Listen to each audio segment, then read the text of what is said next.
मोर्शी तालुक्यातील उदखेड येथे शेतातील वीज पुरवठा खंडित झाल्याने स्वतः दुरुस्ती करण्यासाठी गेलेल्या शेतकऱ्याला विजेचा जबर धक्का बसला।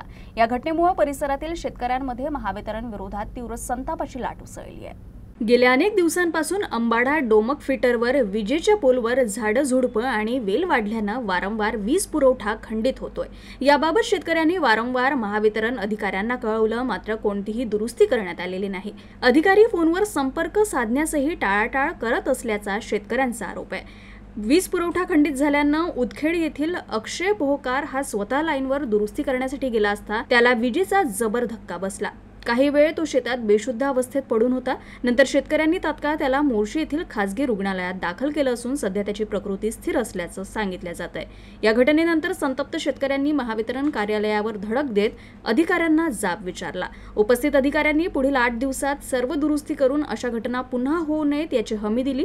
शेतकऱ्यांच्या मते महावितरण कंपनीचा भोंगळ कारभार आणि दुर्लक्षामुळे शेतकऱ्यांचा जीव धोक्यात आलाय।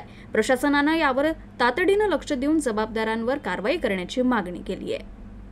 तुमच्या अडचणी इथे मांडलेल्या आहे ऑफिसला, त्या लवकरात लवकर आम्ही सॉल्व्ह करून देऊ आणि फार काही त्याच्यामध्ये खूप मेजर असं इश्यू आहे असं वाटत नाही। पण जे काय असेल डीपीचे मेंटेनन्स आहे आणि एबी स्विचचे मेंटेनन्स आहे ते लवकरात लवकर आम्ही करून देऊ, लक्ष घालून करू।